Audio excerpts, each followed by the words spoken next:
Oh, wait. Let me see. Okay, here we go. We're in.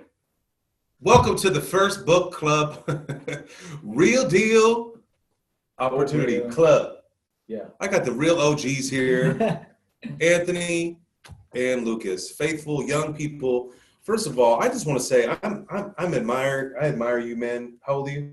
20. 20 and 19-year-old that want to read. You know, I realize that people don't read. People want to be rich. They ask me all the time, how'd you get to 150 units? How do you own apartment buildings? How do you own this or own that or sell this business or buy this business? You know how? By reading books like this. Simple. It wasn't hard. On audio, it was 3 hours and a half. If you speed read it like my man Lucas did this morning, read the whole book in an hour, 30 minutes, put it on speed. You would probably grow and you'd probably be rich. But you're not here, you're whack. So we're going to get this on. You probably watch this later, probably think I'm arrogant. That's okay. No, because I'm just frustrated that people don't read. You've got to read. It's simple. Let me get this going too. I'm about to go off. Okay. You know, I realized people don't want to put the work in, okay? We're here at the book club. People don't want to put the work in. Let me tell you something. I didn't want to do the book club.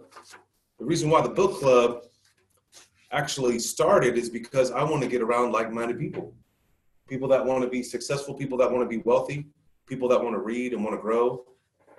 As I said earlier, if you just now tuned in to the Saturday radio show, Bang Bang, you know, I always say this.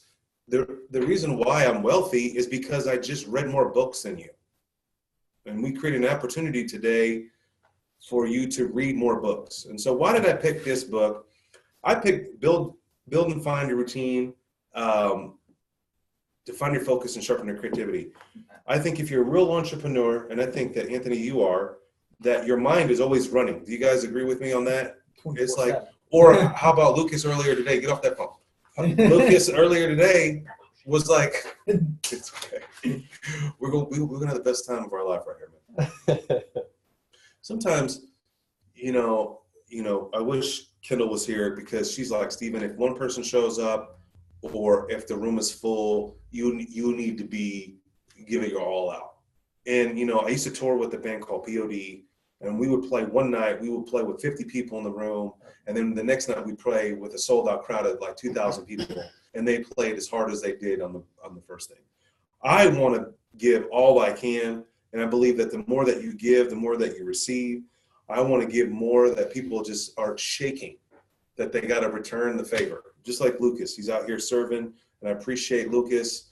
If you have any real estate in Oklahoma City and you're trying to sell it, you're trying to wholesale it, I definitely recommend True View video service, 3D camera. I've rented out my units quickly with 3D view, and welcome to the party. And to the little party. Sit right there. You got the wrong book there. Grab that book, get over away. Anyway, so did you see the video on what book we're covering? Yeah, the red one. Yes. The red one. That one. Yay. Somebody got the memo. Yeah. All right. So the reason why I picked this book is because my mind is all over the place. Amazon produced this book. And I don't know if you ever read books like this before, but people, like very successful people, chime in and put their thoughts on it. Now, this is really weird. So I used to be anti Kindle, and so this book is very extreme here. I have notes on my Kindle. I have notes written in here, and then I have type notes. Oh. So this is going to be all over the place because I have read it, listened to it, read it digitally, paperly. So we got, what's your name, dear? Diana, I'm Stephen. This is Anthony. This is Lucas. And we got David. Did not drive up here online. He came last time. So we're going to get this going. All right. So first of all, so Diana read the book. Any bit? I ordered the book. Oh, you didn't get it yet? So we're already ahead? All right. See, man, I don't know how to run a book club. Well, he didn't know this was the book either. He read a different book. Yeah, multiple books. Think and Grow Rich, Millionaire Fastlane. Oh, you saw all those books that were on that? You read all those? No, not all of them on the sheet. But All right, man, I need to get better at communicating. All right.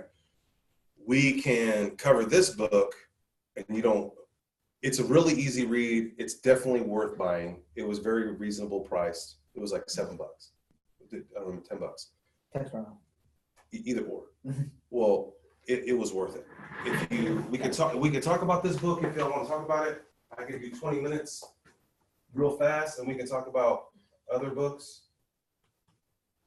It's hot in here. Anybody want any water? Does anyone want water? Yeah. All right. I'm ordering right now. I think I left my phone in the car. I was looking for my phone. All right. Manage your. Well, what do you guys want to do? And when someone's online, they just watch. They're consumers, not contributors. What about Facebook Live? Well, they just watch on Facebook. I guess we could do Facebook Live too. Another job for you, Tech Wizard. I have my phone. All right, that would be good to promote it. Yeah, I don't have. Okay, I know you don't want to hold the phone, and I don't want to stop this thing because I want to get out of here. You can go Facebook Live off of my phone. What is that? A dictionary? Yeah. Dang. Yeah. Okay. Oh look, $7.58 on Amazon. It's worth it. A lot of my friends have read it. I think. Oh, where's the Audible version? You got your, The book? Yeah. you got your Facebook book? Yeah. Should I turn it around? Should I? Do that? You good? Is this going already? or Yeah, it's live right now. Or should we flip it around so it's Oh. like selfie mode? It's $4.89 for the Audible version. No, I'm not one. We can go what? Yeah. No, everybody's on this type of screen. Great, right in my face. Yeah. Question Fine. is it? Oh, we two? got 3 people watching. Look, Boom. Man, Told you Facebook Live. all right. So, Lucas, you're awesome. I have a tripod in there. I just don't know where it's at. we ain't going up. We're using the books. All right. Yes, I got a haircut just for this. All right. How many times I'm going to restart this dang thing? We are doing the book club. Wait. Hello. Look at all these people on there, but nobody can come here. I guess we have to do a Facebook Live. I'm just going to go with this book because it's such a cheap book. You can't be mad. You should just read it. I'm just going to give you my take on it. I have an outline here. No one's read the book. You have. Can you remember anything? Mm-hmm. All right. Well, let's just start real. Please chime in. I have no idea what I'm doing. Here's a couple things right at the beginning. It was like I realized that much of my valuable energy had been unknowingly consumed by bad habits. My day-to-day practices had developed to a point where I was at the mercy of everything around me. And so I think maybe because I'm 45 years old, that time is well worth more than anything else. So I'm not trying to be a jerk here, but I have 3 little kids, 10, 9, 10, 8, and 5. I have to, 10, 8, 5. I have to value, is it my time worth being here Or being with them. or being with him? So if you don't value your energy or your time, you're just giving it away for somebody else. So it says at the mercy of everything around me, but my goals and what's my true goal. So what's your goals? So the cool thing is if you don't know where you're headed, even on a day-to-day basis, like I think that we have day jobs. Some people have day jobs. I haven't had a real day job in 20 something years, but we let other people dictate our life. I notice that I work with a lot of people and they're people pleasers and those people pleasers, let those people lead their life. And so what this book did for me, it was first, it just reminded me that you're in control. The first thing that I learned right out of the book was you have to take an overdue self-audit in how to manage your time and what's going around you. Like, you got to pause. When people are struggling, I'm like, they don't think they have self-worth. They have low self-esteem. I'm like, you have to take inventory on what you're good at. You know, like someone's like, here's an easy example. You're broke and you need money tomorrow for rent. Okay. Well, the first thing that I tell people, what could you sell? You have to take inventory. Yeah. Well, you have to take inventory of yourself. What am I good at? What do I want to do? And then you got to take inventory of who's around you. Who do I want to spend time with and why? Is that person helping me or is that person hurting me? Is that person taking away from me? Is that person contributing in my life? I just went through that phase last year. Like, legitimately, everything I had, it just clicked. Like, one day it just clicked. And I started selling everything on Facebook Marketplace. Like, everything I had. Paintball equipment, like a lot. Like, How much money did you make? Huh? How much did you make? I probably made like almost 500 in like 2 weeks. Right. Yeah, so So that 500, if you took that 500, what could you do with it? How could you make it?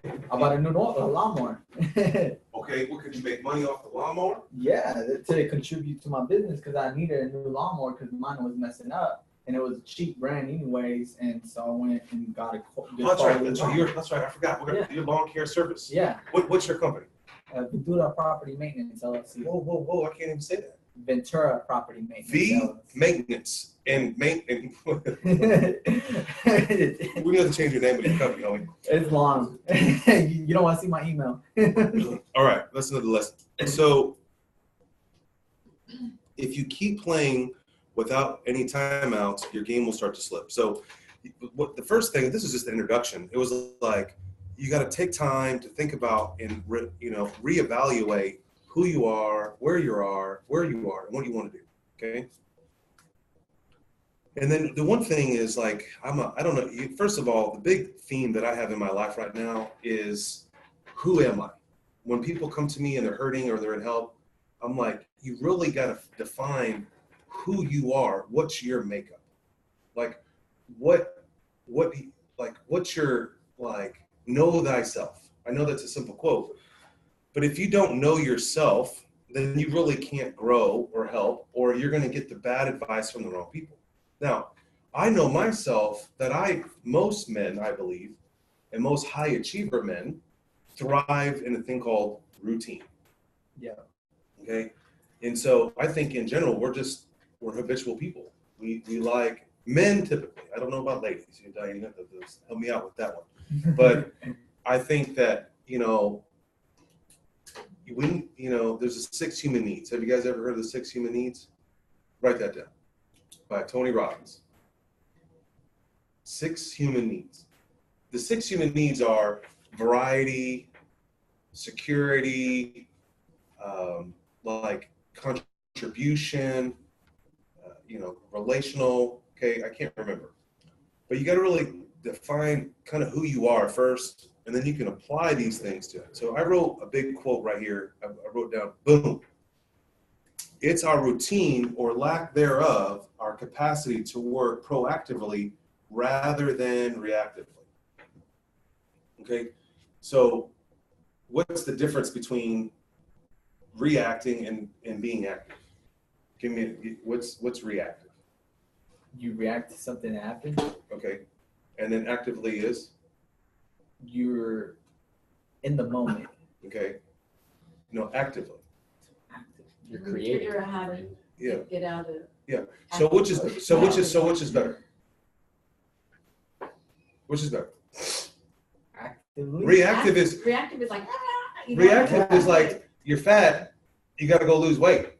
Actively is like I'm gonna go work out so I don't become fat. Yeah. So which is better? Actively. You being here is actively. So think about it. It says it's our routines or lack of our capacity to work proactively rather than reactively. We want to be proactive instead of reactive. I said it wrong earlier instead of active. And our ability to make things happen. All right.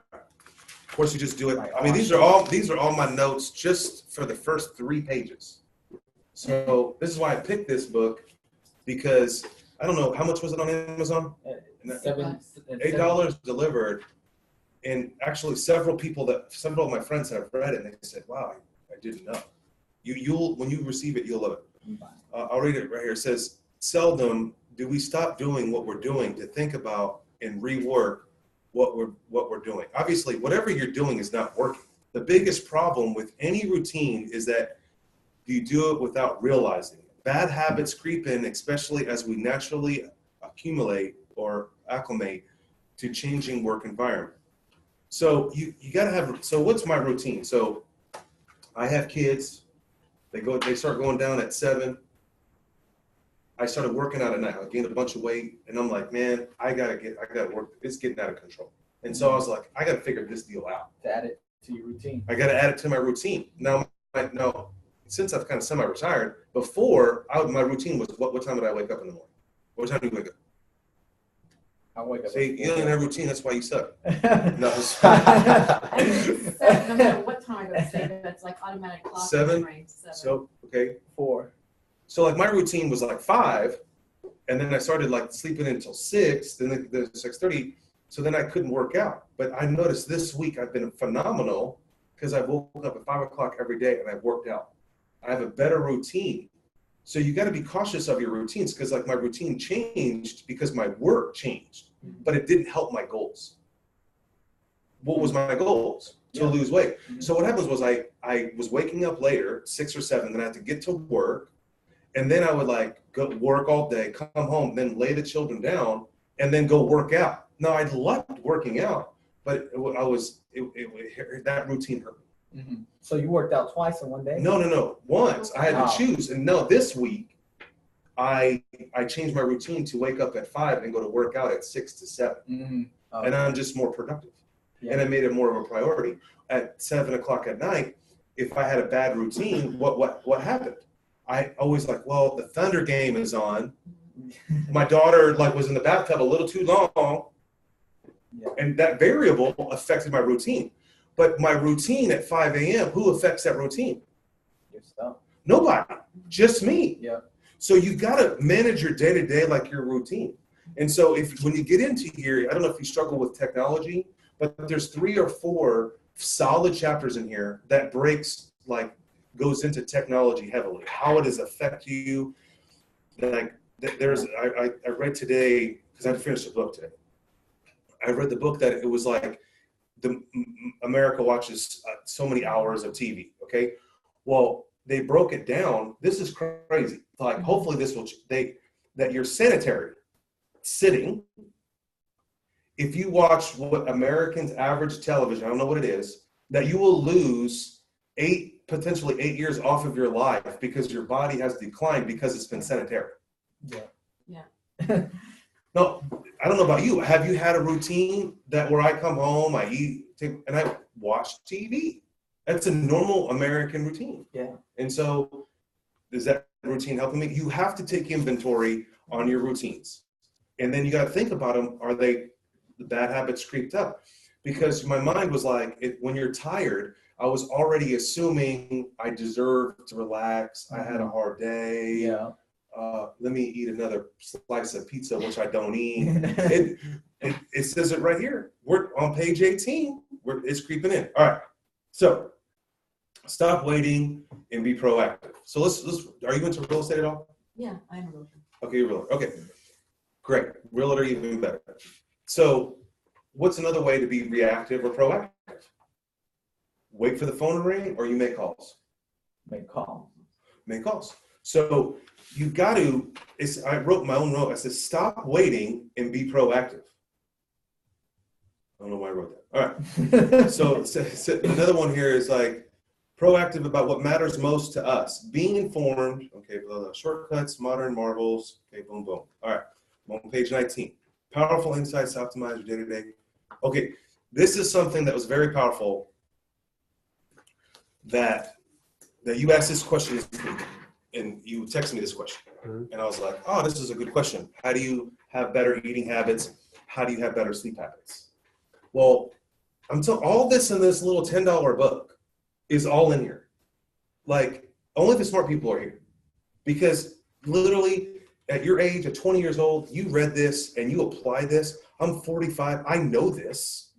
I apply some of it, but it just amped up even harder. I feel like I've read a book similar to that. Oh, there's 1,000 books like this. Miracle Morning Millionaire. Yeah, that one. How? Okay. Yeah. But here's one thing I've never read before. That our bodies operate on a rhythm. Did you know that? You know that? Circadian rhythm. What is it called? Circadian. Okay, well, since you opened your mouth, say something. Come on. It's centered around the natural like day and night sleep cycles, and then there's other there's other stuff that goes into how long and kind of your what the REM cycle is, and basically deep sleep cycles, and what you get out of that versus sleeping the whole night. So if you sleep longer during the night, you've actually got multiple like deep sleep cycles. Okay, what I read here was like, well, the first block was your time. Some people think that working 3 hours straight, they're getting more done. Right. Your body needs a rhythm where the most that it could work is like 90 minutes. Have you heard that before? Yeah. That's why you do it in school. That's why schools are, Okay. give you a break every 90 minutes. I never When I look at it, right? So like when I go to the You change classes. yeah. When I work, like as an adult, I want to get as much done as I can, as fast as I can, right? Mhm. But I go beyond 90 minutes. So what happens is that my body and my mind is suffering. And I realized after reading this, I was like, man, I really need to create a rhythm. And so like you have to get up and walk around to kind of change the rhythm. And it also helps you with creativity. All right, any comments on that? So it goes into how to build a rock solid routine. And the book is as an emphasis on creative people. So, which I thought was very unique. They go into there's a lot of different writers in here. There's about 20 writers in here. So this is a collection of successful writers, from Seth Godin to a bunch of people that have been very successful, created movies. And how, if you are a creative person at all, this is the ideal book for you, because it teaches you how to get writer's block, how to motivate yourself to move forward. Have you read, this is a book that's on our list called Mel Robbins. Does anybody know who that is? Called the 5-Second Rule. Yeah, I heard about that one. Yeah, that's bomb. That's coming down we're going to cover that book. Yeah, to motivate yourself, you say 5, 4, 3, 2, 1. So here's a real basic thing. You probably read this before, but it's like the most important change you can make in your working habits is to switch from creative work first, reactive work second. So like when I was in sales, I always had this rule called ABC. And I read this in a book, probably a Zig Ziglar book. Whatever makes me money first. So whatever I'm going to sit down and do, what's going to make me money? That's the first thing I do. I don't sit down, and it says it right here, page 28, 26. It says the most important change you can make in your working habits is to switch to creative work first, reactive work second. Now, this is a creative book, but I'm going to take this a little bit deep. Reactive work is paperwork for me. So ABC. 1, I only do work that makes me money first. Then the second thing I do is I do work that I follow up with people that can make me money. For example, if I'm writing a thank you card, or I called on a lead, I need to call that person back. So I exhaust all those leads first. So if I'm buying houses, if I'm selling a DJ service, or I'm selling something, the number one thing I'm going to do first is I'm going to, what's going to make me money? Because I have to provide for my family. I have an empire that I have to sustain, okay? It's real simple. Number 2, whatever's going to follow up that can make me money. And then the final thing that I do, which is the least creative work, is this basic paperwork. So, oh yeah, I got to do a contract. Oh yeah, I need to email that lady back. Oh yeah, the bank is asking me for my financials, right? I'm not going to walk in at 8 o'clock in the morning at my optimum speed and say, okay, I'm going to put my financials together so I can help this banker, right? Unless I really need the money right now. Or, hey, bankers, right now, where's your taxes? right? I'm going to make all my sales calls first. Then I'm going to do all my follow-up first. And then I'm going to contact that bank. Now, what you do in this scenario is that you do chunks of time. You've read this everywhere. It says, so this means, so I'll read it from the beginning. The most important change you can make in your working habits is to switch to creative work first, reactive work second. This means blocking off large chunks of time every day for creative work on your own priorities with the phone and email off. I mean, it's pretty obvious. Mm-hmm. So like I've written 5 books, okay? I've done a ton of courses. I've written tons of stuff. I block that time. I work out. What's most important to me? What's your number one priority? First of all, what did I say? What's going to make me money? Mm-hmm. So writing a new course is going to make me some money, and it's residual income. So I make it a priority. The very first book that you showed right there that I wrote, right? I budgeted every Monday at 11, or no, it's actually 9, and then every Friday. So on Monday morning, that was my first thing I worked on. Walter and I, we would hang out for about an hour, and we would just grind it out. Then he left, then I left, and then I rewrote, and then Friday we re-collaborated. Then I went over the weekend, I let my mind pause, and then I grinded it again on that time frame. But it was only at that time. And then after I was done with that creative hour, I did whatever I needed to do, back to my normal routine. So if something's important for you, if you wanted to scale your business, I block Thursdays is my real estate day. That's why we're here today, April 25th. My wife knows it's ingrained what we do. My kids know that I will not be home on Thursdays because it's a routine. Yeah. Now it stinks. This season, my kids are all 3 on 3 sports that happen on Thursday. So it's a stressor for my wife and my mother-in-law, and they got to orchestrate that. But I'm committed to what? My routine into my priority. What's my priority? Building an empire called Savvy Investors. And I got to do it slow, and I got to do it steady, and I got to do it faithfully. When no one else shows up, guess what I'm doing?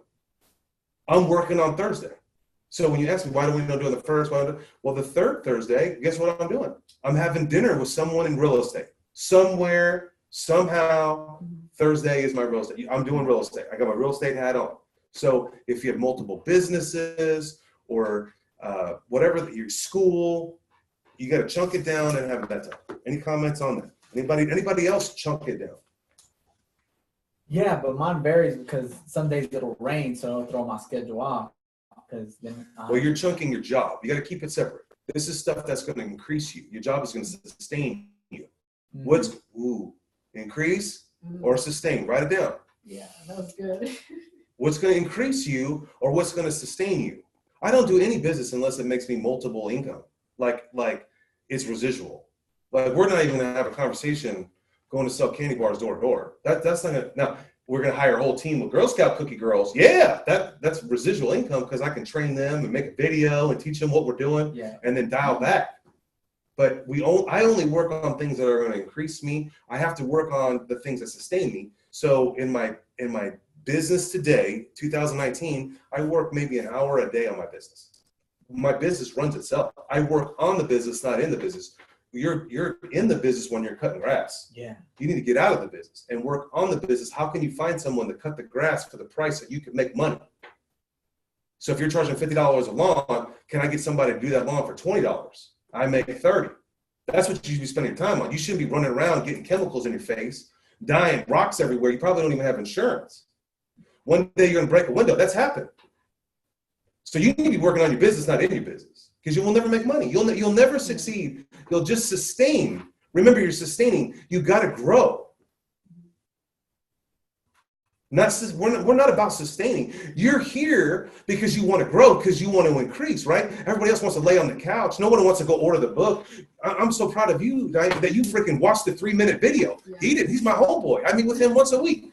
I asked, did you watch the video? No. I'm like, I try to make it as simple and easy as possible. Go buy the book, change your life. But no, everybody wants to be a millionaire, but nobody wants to put the work in. It's easy for you to go cut the lawn, but it's not easy for you to be disciplined and sit down and like, I got to have a business plan, but I don't know how to write a business plan. I need to go to the library and I need to figure it out. Or I need to ask somebody who knows how to write a business plan. That's where you chunk your time. That's a priority. So it's like, at your job, right? You got a day job. Yeah. Okay, what time's your lunch? 1 o'clock. Every day? Yeah. Bang, bang. That's called, I'm on a grow day. 1 o'clock is OG day. 1 o'clock every day, I'm out. I go in my car, I turn on my audiobook, I got my pen, I buy courses, how to write a business plan, I go on YouTube, 1 to 2. They're like, your car's all fogged up. Yeah. I mean, how committed are you to succeed? Yeah. Right? You got to chunk that time. That's what they're saying. Like these are baller millionaire people that wrote this book. Like, chunk your time down. It's a common thing, right? It's nothing new, right? We haven't heard this before, but no one wants to do it. Maybe this book will do it, but you got to go do it. 1 o'clock from now on. Don't call me. I shut my phone off. I'm on YouTube. Yeah. Audio books. Whatever. Yeah. Go to drive right to life. What are you doing? They don't know. They're not increasing. They're sustaining. People that just show up at their job and they don't even have their meal organized. I could tell the way you walk, what you say, what meal you eat, how prepared you are, how late you are, just because it's just how you carry yourself, right? Yeah. So they're going to be confused. You got to ignore those people and you got to move on. Steven. Shauna K. Oh no. Has a question, sort of. Okay. She said, can't shut her mind off. Thoughts on sleep, managing your managing your sleep. Okay. Well, first of all, good job. Asking a good question. How I do it. I have these earless. This is how I do it right now. I don't know how my mind shuts off. I'm a super entrepreneur. I think all the time. I don't know. I'm very fortunate that I can sleep. Because people that I coach and people I work with, they struggle with this. I mean, everyone struggles with this. I didn't know it was an epidemic that people take a lot of pills. Melatonin. Whatever. Yeah. This is what I do. Every time I say I work out before I go to bed, people, I can't do that because I stay up all late. That's weird. Like, okay, that may work for you, but you don't even know. Do you really work out? Have you done it 2 times in a row? Because you're depleting your body of all its thing. And I take a hot shower and I'll fall right asleep. But every time I tell someone that, they don't. Because someone else told them that. The success is trying it out for yourself. Yeah. Doing it what works best for you. Well, but your body type is way different than my body type. It may work for you. You're Latin. It may not work for me. You have a siesta. Eat more bananas. Okay. More frijoles. Now that's one. Now the other, that's one way. Now, when I tell people that, they're so instant to say that doesn't work. I can't stay up. My blood pressure is running. Okay. Well, how do you break your blood pressure down? Cold shower. Yeah. I don't know. Okay. Now I don't want to get into the shower thing, but this is what I do right now. On Audible, and we can send a link here in a minute. I have an audio book that's a subconscious sleep, subconscious thing. And the one that I'm listening to right now is on weight loss. There's one on motivation. There's one, I'll post it on Facebook, but I put these earbuds in, $20, and I have an eye mask. My wife thinks I'm psycho, but I'm telling you, I'm at a resort. Yeah. I'm at a resort. So I come in, I shut this down. Now I learned 20 years ago as an entrepreneur, when I shut the door, I'm out. Like, don't call me, I'm out. Like tenants don't have my phone number. Like, I shut it down. Like, they know. People, like, I'll see you message, I won't respond to you.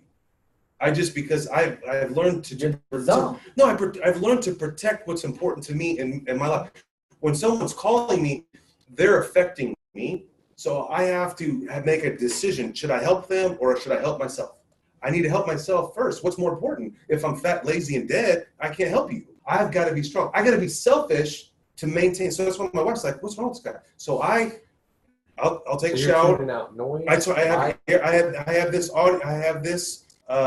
hypnosis thing. It's called On Weight Loss. This is a cool guy's voice. It has like an ocean thing in the background. I got this face mask on, and I cross my arms like this, and he's like, relax. Dude, I'm out in 5 minutes. I'm bad. I'm out. Like, I wake up, I'm like 100% on fire. And here's another thing that the book goes into this heavy about sleep. And I've been oversleeping. I go to bed at 9, 10, and I've been sleeping until 7. So how many hours is that? 10, 11, 12, 10 hours. I've noticed my back hasn't been affected. So that's why I've dialed back into 5 hours, 5 a.m., and I go to bed at 9. Mm-hmm. but you gotta have rest. That's one suggestion. Anybody else have a suggestion on what routine? I'll go to sleep at 9:30, wake up at 4, hit the gym. Then once I'm done with the gym, Yeah. Okay, so this person asked another what I do to help my sleep aid. Okay. Because she said she's really active. Her mind. Okay, so she's active. Here's another way I do it. So you may say this is weird, but I'll close my eyes and I'll act like I'm playing basketball, and I'll dunk on somebody, and next thing I'll fall asleep. I also pray, and I just pray, and I'll just whoever comes in my mind, I just pray for them. Even if I don't like that person, like I want to stab them, I'm like, love your enemies, and I'll fall asleep. Or I'll do this. I use imagery in my mind, like I'm on a motorcycle and I'm riding, and I fall asleep. Another thing I do is that there's a audiobook on Audible called the Vision Master Course, and it has like Earl Nightingale. It's 20 hours. I put that in, and you hear Earl Nightingale's voice, and I fall asleep. I'm fortunate that I don't. I feel bad that I pray and fall asleep. Like that's my go-to. Like if I'm getting sued, like I've gotten sued before, and I'm like I got case tomorrow, and I got everything planned. I just try to shut down and I focus on something else. I focus on what is it going to look like when I reach this milestone. What's it like right now? I've lost a bunch of weight, so I'm like, what's it going to look like when I don't got big this anymore? What is it going to look like when I'm a size 34 pants? I'm visualizing what's happening, and it usually knocks out whatever's negativity in my life. Another question. Delegating better. Working on, not in. Okay. So how do I well, first of all, a lot of people don't delegate because they're scared. That's fear is the number one thing. You got to bust the fear. Number two is like you're going to lose money. If you want to be wealthy, you got to lose money. So you take a risk. I mean, the reason why that I'm so at this level is because I've hired more people. I've read more books. And when that person doesn't work, I have to fire them and I have to replace them. It's like if an acquisition manager for a realtor, it's like everybody wants to be a realtor, blah, blah, blah. There's, you got to fire them. Like, this is the job description. I need you to make 40 calls a day. If you don't make 40 calls a day, I can't pay you $3,000 a month or whatever we agree upon. I got to let you go. But there's going to be someone out there that you can delegate to. The problem is you've got to just say, I'm going to delegate. And start small. Get on Fiverr.com, Fiverr.com, and start small. Order a logo. Like people message on here and ask me give me a challenge. I can outsource anything. What's Fiverr.com? Fiverr.com is a virtual assistant. You can get stuff done there. You can outsource it. I outsource my lawn. I outsource my phone calls. I outsource my property management. I outsource my haircut. I outsource my workout. I go to the gym. The guy tells me exactly what to do. Bam, I'm on fire. I'm ripped up. What? But I had this conversation with an entrepreneur today. Yeah, I went to the gym. It's hard for me because I have to think about what workout that I have to go to the gym to do. See, the thing is, like, you're going to the gym, but you're probably inefficient.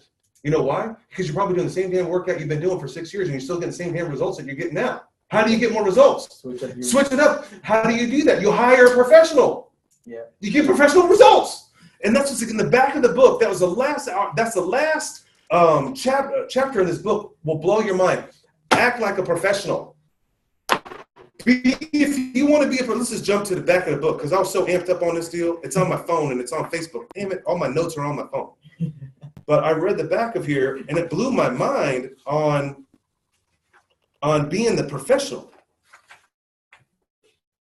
Here it is. Well, your ethics, okay. Okay, it's funny. He goes, as you travel through life, let this be your goal. Keep your eye on the donut and not the hole. Okay. But what is the donut? Is it money, power, sex, glory, notoriety? Is it service? Do you really have a message you want to send? What is a professional anyway? See, people want to be wealthy, but they don't even know what wealth is. People want to be, I want 100 units. You don't even know what property management is. Yep. Right? People want to be realtors. They just think that people no, it's sales. It's doors in their face. It's driving around. It's called, outflow of a ton of cash called the MLS, and it's hoping and praying that they'll get the contract, but then they change their mind and they go with another realtor because that's an uncle of a friend, and you just spend all this time. People don't, but it's easy to be a realtor. Right? Nothing is easy. Nothing is. Owning a lawn care business isn't easy. So a professional is someone, get ready, page 231 in your notes, because you're going to have to you should just put this on your wall. A professional is someone who can keep working at a high level of effort and ethics no matter what is going on, for good or ill, around him or inside him. You know, in my own office, my own staff has problems. Their problems are my problems. Do you understand what I'm saying? My staff, my property management, they have a relative that's ill, that's in the hospital. That affects their job. That affects me. What do? I am a professional. I don't say, well, my property manager's in the hospital. I'm sorry. No, I'm a professional. Through ill or good, I've got to perform. And if she can't do it, then I got to step up and do it because I'm a professional. Get it done. You got to get it. A professional shows up every day. A professional plays hurt. Think of the NBA player. That guy that's a guy that's really good. George. He's got tape on his ankle, on his thing, on his arm, and Russell Westbrook ices his knees down. People are laughing or whatever. They don't know. He's a professional.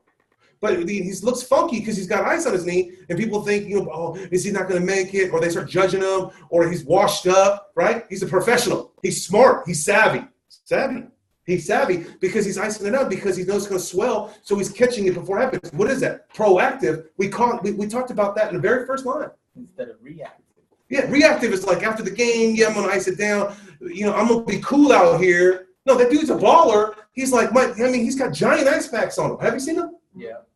I'd be worried about my contract if I was the CEO of Thunder. Is this dude hurt? But he doesn't, a professional plays hurt. A professional takes either success nor failure personally. I take failure personally. Now, I don't let it hinder me. Failure is feedback, and I push forward. In the end, for me, it comes down to the work itself. A pro gets younger and more innocent as he or she ascends through the levels. That's you. That's the young ones. It's a paradox. We get salty and cynical, but we creep closer a little bit. I was cynical before. No one showed up. No one's on the thing, right? But I fight through it. I don't want to be here. I told you I got 3 children that are at games that I just missed. I called my wife. No one showed up. I'm about to connect this deal. Where's the game? And she's like, the game just ended. We're all the way in Bethany. We're going to be 30 minutes. Okay, we'll be home soon. Right? I was salty. I was cynical, but I creep closer. Maybe one fan on Facebook was like, oh, the savvy dude's legit. Let me buy his little $20 book. I don't know. To the one, you have to, or you can't keep going. Any other motivation will burn you out. I'm a professional. I'm a professional speaker, right? I write my PowerPoint before I go to the thing. I got all my notes done before I showed up here. I didn't show up here. I had to read the book. I was disciplined. I didn't want to. I was reading the book today. I'm like, I'm not going to show up to this deal. I didn't read the book. I'm a professional. Are you a professional lawn care guy? I'm a professional. You're a professional realtor. You're a professional service provider. Be a professional. All right. Any other questions? What were your thoughts on the managing and or banishing multitasking that he covers? Whoever read that. Okay, that's okay. So what he's saying in the book, who is that guy or girl? Was it That's me. Oh, that's you? Okay. I'm curious. Smart. Multitasking is a fallacy. It's a lie. I thought I was a gifted person. You cannot mathematically, humanly, you can't. Your brain is not wired that way. And they prove it after study, and they talk about the great thing about this book. It cuts right to the chase. It's like, here's a study, boom, boom, boom. It's just obvious. And I've read hundreds of this. The best is to stay nutty focused on that one thing and get it done, and then work nutty focused on the other. Trying to do 2, they say you do half the capacity or less, and it takes you longer. It takes you longer. Just do it. Just focus on it. Like when I tomorrow at 8:00 or whatever in my schedule, I have to write I'm doing this thing in Nashville in a couple of weeks. I'm going to be in Nashville. So I got to turn in my new bio. Okay. And I'm like, it's creative work, right? Because I got to, like, I don't have someone writing my bio for me. I got to write my own freaking bio. You know, I got to juice it up. So I don't do it at 3 o'clock. I keep pushing up, but I scheduled it in my calendar to go get it done. And I'd be focused on that one thing. So the answer is no, you can't multitask. He gives you a really good example. I believe in what they're saying. I just don't, it's just simple. I failed so many times. I'll rewrite, put the wrong word in, and I have a mild case of dyslexia. So I transpose letters numbers all the time. So when I'm giving a digit out, buying a house, or I got to be completely focused. And I think success is all about focus. You know, a friend of mine, he's like, get the magnifying glass. I just want to punch him when he says that. You know, but it's true. It's like when you focus on something, it turns fire. When you got your hand in 5 different things, it won't work. Like you can have 5 businesses. You got to get the right people to run those businesses. But when you're on that business, I'm starting a new business here coming up. And I have blocked out 3 months of like Savvy's going to suffer. My podcast didn't go down this week. Like I'm making a conscious decision for the next from May, June, and July. This whole deal is going to be nutty. And tomorrow at a certain time, I have a meeting that just outlines what I'm going to do for the next 3 months, very strategically. Now, I also have a year plan going on for Savvy Investors. But I don't multitask it too. I don't work on this new business. I shut that business down. I shut the door. Bombs may go off, but I either hire someone to manage them or I deal with them later and they're pissed off at me. Like if you're mad that I haven't done the podcast this week, you're not my fan because you don't know what I'm doing because I'm suffering because I had to read this damn book. I literally suffered. It took me a week to read this book because I was like, I swear I got to like 3/4 of it until today. Was it worth it? It was worth it, and I'm glad that I stayed and I didn't cancel this thing because I only want to be around people that want to grow. And the questions that these people are asking, and good idea on the Facebook Live. Thanks, Anthony, because I'm old school. I don't believe in stuff. All right, what other? Here, let's get to this one. Here's another one. Now we're jumping around. There's at least one person getting value. Shauna K is interacting. The other. Cool. Okay. Yeah, don't be just a consumer. Right. Be a contributor. Okay. So this is something that's very powerful. Okay, this is on page 51. Now, I'm sorry that I'm skipping around. And of course, half this book I read online, on my Kindle. Half this book I read through audio, or a quarter of it, and half of it I've read on paper. So we're going to get all over the place. But this really changed me. Page 51. So $10 was worth it. Reading the book was worth it for this one line. Okay, right here. It says this. The most important thing, imagine working the way imagine working the way you do now for the next 10 or 20 years. Imagine what does it look like, okay? And then I wrote down my notes was how long could I work at this capacity? And then the other question was, can you keep this pace up? Can you keep this pace up? So if I have a 20-year-old body, I would work out twice a day. First of all, if someone would tell me this when I was your age, get ripped now and maintain. Don't try to be 45 and try to get ripped. That's what I'm trying to do. This is going to be like every day I tell myself, I don't say fat boy anymore. I say, it's going to be 1 year until you really see a transformation, Stephen. Stick with it every day. I say that to myself. Because results are not fast enough. We're in a fast-paced world. We want results now. We want instant right now. But if someone would have told me when I was 20 years old, look, dude, life will be a lot easier and a lot sexier if you just got the body that you wanted and maintained it and took care of it. Not me. A lot of people, a lot of entrepreneurs that I coach, they sacrifice their body now to make millions later. It's dumb. I mean, make millions now. It's dumb because you're like all that money you made, you're paying for doctors, and you can't even enjoy it. So you got to do the millionaire fast lane. Enjoy life now. Book that trip, that cruise. I'm so proud of a friend of mine today. Called me. He's like, dude, Groupon for $1,700. My wife and I were going to Europe. We thought we'd never. This is a guy that was in prison. This dude's in prison. He came out of prison, and he just booked the trip. His dream. Yeah. Just do it now, right? You can't, when you're 65, you can't even make it up the flight of steps. It's funny, going to cruise. That's why I don't even go on cruises no more. It's a bunch of scooters and a bunch of overweight people eating a bunch of food, going nowhere. I'm out.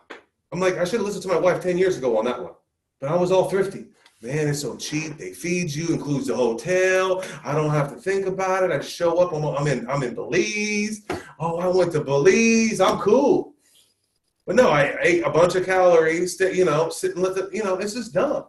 Like that's not how you enjoy life. It's life. So imagine at this level, where would you be like? Like, are you going to hit the goals that you're going to hit? Are you going to be the goals that I thought that it would never happen are happening? Because I imagined what they would be like. The neighborhood that I live in today is a neighborhood that I met my wife 12 years ago. We would drive in that neighborhood. We're like, who could live in these neighborhood? What jobs what job? The word job. My wife had a job. Yeah. What job? My wife hasn't had a job in 5 years. I haven't worked in 20 years. Like, I mean, you have to, what does it look like? Do you really think chemically? Let's just talk about you. You really think that allergens, gasoline, rocks, trailers, 20 years from now? Yeah. Economically, you can't even fight inflation. Doing $20 lawns are not going to make you a millionaire. Exactly. It's impossible, so stop doing it. Yeah, you're fearful. Yeah. Yeah, because that's my only way you're going to be rich is you got to step in faith. You got to do the job you don't want to do. You got to do the things you don't want to do. And it says right here, this is very fascinating. It says on page 51, your capacity is limited. Wow, you're limited. You only have so much time on this earth. You only have so much health on this earth. Why are you throwing it on some rock that you're making $20 for some lady that's going to fire you because some boy down the street's going to do it for $15? You have no one that cares about you cutting their lawn. There's no residual gain in the game. And it's a price-sensitive thing. Price-sensitive. Yep. You're going to compete with someone else. Get out of that. It's a waste of your time. Seriously. You make more money sitting in a library reading this book than you would cutting somebody's lawn making 20. The strategies I told them today, what could change his life, one thing. Well, just make $1,000 extra a month. Just doing one thing differently, or hanging around the one person. If you want to do the lawn care thing and you enjoy it and you like it, that's great. Go big. Who's cutting gaillardias?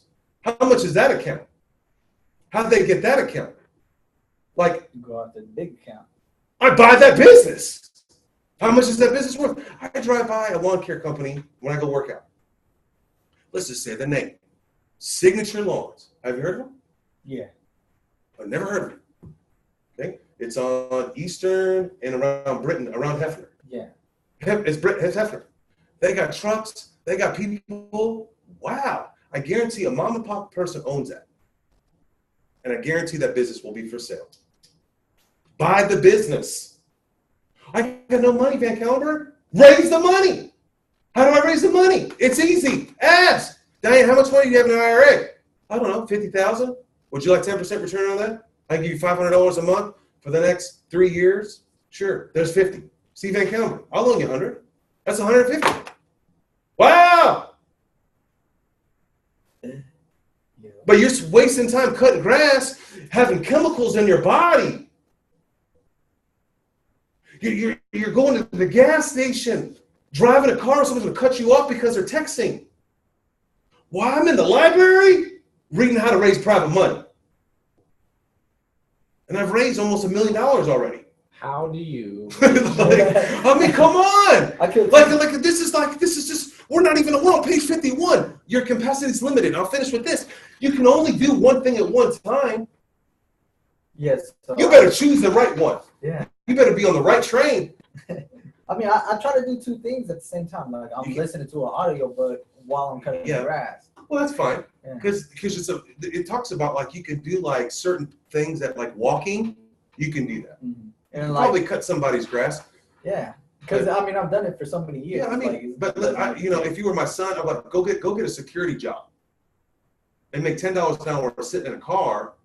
Or the audio, yeah, I know. So I can tell you a #1 artist right now that's worth millions of dollars. he started out in electronic business. His all his songs are on the Lincoln commercials.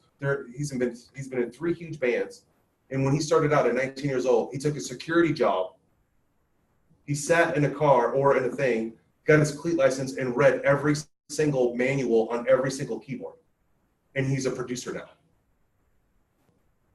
Right? He made $10 an hour like you're making. Mm-hmm. But is there any chemicals in him? No. Right? He's in a car with some AC. Now he's multimillionaire, traveling the world. Right? Yeah, you can listen to an audiobook, man. But that's are you writing goals down? Or you got a plan in front of you? Somewhat, yeah. I got it right here. Okay. What's the question? Well, actually, I was going to touch on how do you, because you mentioned read in the library. I was going to ask, how do you personally make sure that you're applying what you read and not just reading, not just consuming, but also applying it? What do you do personally?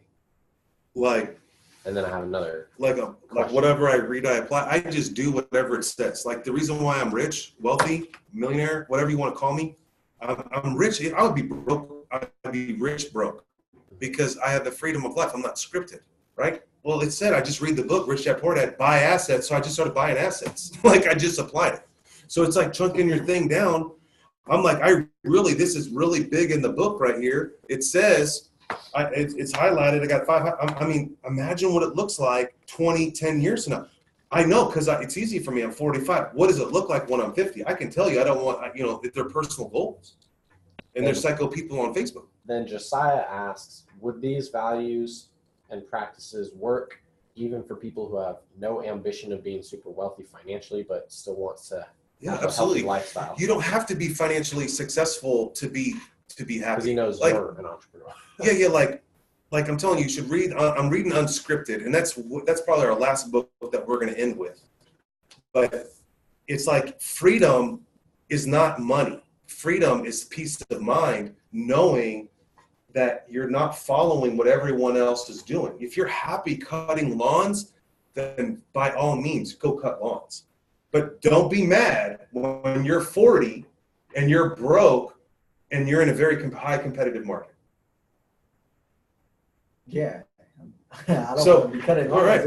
If you want to be rich, but you don't have to be rich. Rich is nothing. The government can take it away. You can get sued. Yeah. I only say that because that's a word to propel people. I'm like, I feel like the scales are lifted off. 45 years I've been lied to. Go get a degree. I was coaching this dude yesterday. He broke my heart. 38 years old, and he's like, he felt like he wasn't worthy enough to leave his job because he doesn't have a degree. He makes $75,000 a year. He has a good living. He can buy houses with it. He has a few houses. He's not married. I'm like, you're successful, homie. Like, what are you talking about? What's success to you? So success to me is success to different. Adding another zero to my name, I really prefer. Being a millionaire is just a cliche in my mind. It's more debt. It's more problems. When I got to 25 houses, I thought I made it. Now I'm at 100 some houses. It doesn't matter. I don't want to hide it and tell people you can look me up. It's irrelevant. It's not your character. Money just magnifies who you are. If you're a douchebag, you'll just be a motivated douche. I mean, you'll be a bigger douchebag with more zeros. Yeah. My main thing is just being financially free. Well, that's the question she asked. I think all these principles and these books and everything that we're going to read for the next year will only make your life better. Like, if you're happy with where you are, yeah. So this doesn't have to be a financial thing. Did I answer her question properly, Lucas? Mm-hmm. Okay. All right. What's another question? Do you have another one? No? Okay. Perfectionism. She talks later in the book. Yeah. Okay, so I got hit hard on that one too. Okay, so there's a section in here about perfectionism. So I think I'm a recovering perfectionism. And the terrible thing about being an entrepreneur, it has to be my way, it has to be perfect. And I only do it better. When I dropped that, my life changed. They spend way too much money in my property management. Like they do. It drives me crazy. I know I can get it cheaper. I prove it all the time. Mm-hmm. But I just have to set the fact, what freedom do I want and what is it going to cost me? So you got to drop the perfectionism. People are not going to cut the lawn the way you want to cut it. You can create a system and a manual, but you just if you want to grow or have freedom, you got to let go. And the thing that I have read, and it's a book called Finish by John Acuff. It's a great book. It's on our list. Is just it's better just to finish than to be perfect. I love that part in that book. It set me free. That book was one of the books that set me free. It's just like, it's better to finish than it is to be perfect. It's better to start than a lot of perfection people. They won't start a project or start a business because it has to be perfect. The right element. I don't have enough money. That's why they're not wealthy. That's why they're not successful. My success is I fail all the time. There's, hey, there's businesses. I can give you a laundry list of them that didn't work. But the point is I did them. Now, they weren't perfect. But I just did them. I'm not the best investor. There's way better investors than me. So I'm still insecure about analyzing apartments. I'm scared to get out of Oklahoma City. But I'm willing to take that risk and take the heat and the naysayers. That's fine. People are not going to like me because I'm not perfect. And what is perfect? It's only in the eye of the beholder. I love seeing couples that are madly in love with each other. I know this couple, they're madly in love. And they're just bizarre, but it's the eye of the beholder. The cool thing is they're happy. They're happy. They're fulfilled. And they generate. What's the point of this earth? What's the point of life? Yeah, if you have $1 million in the bank and you're just a sour puss, and I go out to dinner with people and I see they leave cheap ass tips. I love getting my hair cut. I bless that chick. It's bomb. It's like Mr. VanCauwenbergh. Boop, boop, boop, boop. Like they put everybody to the side when I come in there because I drop a $20 bill in there. Yeah, everyone. What is $20? It's a lot of money. Don't get me wrong. That's 2 hours for some people of their life, right? But I'd rather work harder or figure out smarter to make more money so I can bless more people. Wow, what a fucking concept! What a concept! We're hoarding all our money, but I'm not here. We need to bless people. The more people, I'm telling you, the haircut shit, guess what? She's going to bring me a deal. That's not even my motivation. People ask me all the time, how do you get deals? Well, I just love on people all day, and they just want to bless me. A guy blessed me today. I had to dump this house. He dumped this house for me. I was like, how much did you add on there? I didn't add anything on there. I just want to take care of you. Because I've served that guy for years. He doesn't owe me anything. But see, we got this whole thing messed up. Yep. I'm telling you, the more you give, the more you receive. It's a biblical principle. He says, test me, outgive me. We're servers. We're out. Yeah, I'm the job that I had at Red Lobster was bomb because I knew the people that you don't think tip are the ones that tip, and the people that should be tipping, pastors, freaking deadbeats, they give you like 5%. I think it's 12. Well, it's 15 is what you should do. 15. You should do 20 within reason. If they just do average service, they get average tips. They do above and beyond. They say hi. Yeah. The chick that cuts my hair is very fascinating. This just happened to me. The girl next to me, 2 guys with my one.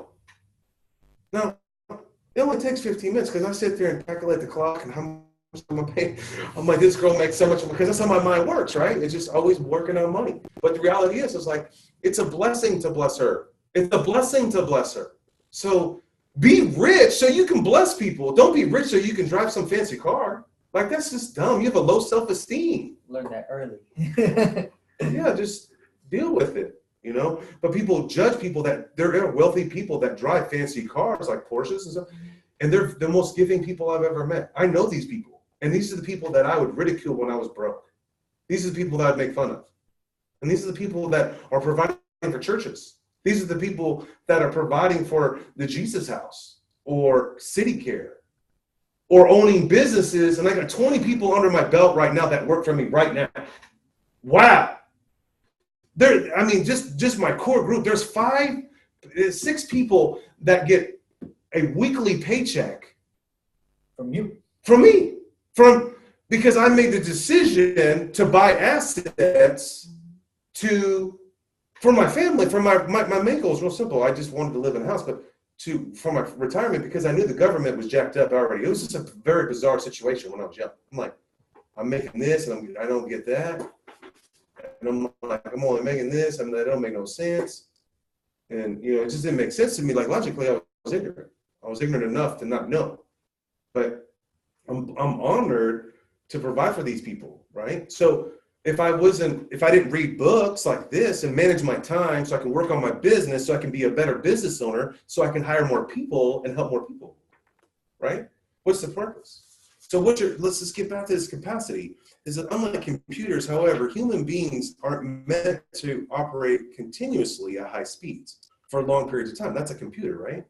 Unless it shuts off electricity. Rather, we're designed to move rhythmically between spending and renewing our energy.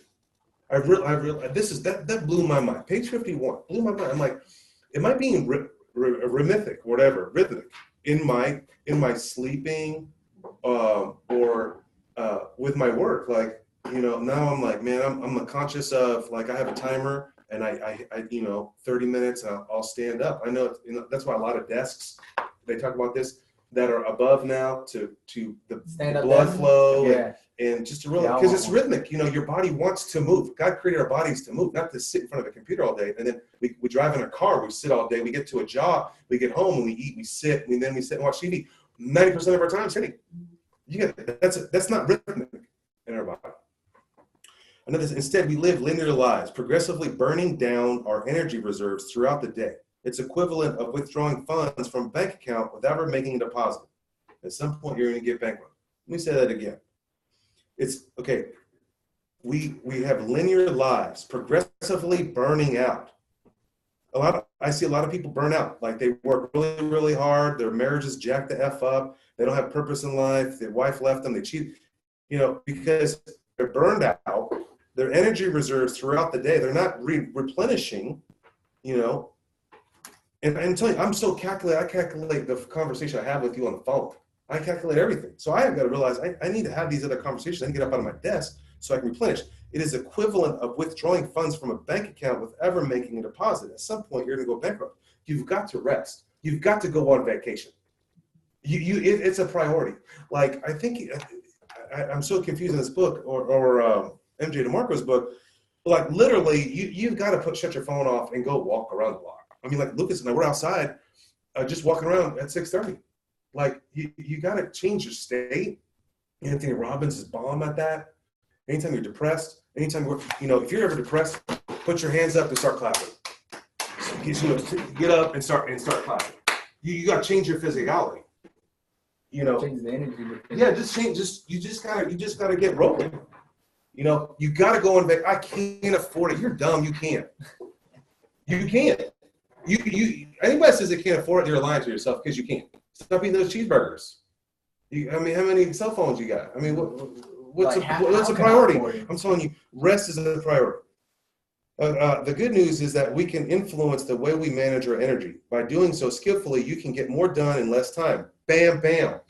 My claim to fame, why I'm even successful at Savvy, is because when I first got on the speaking circuit, this is how can you run 50 units, 10 hours a week?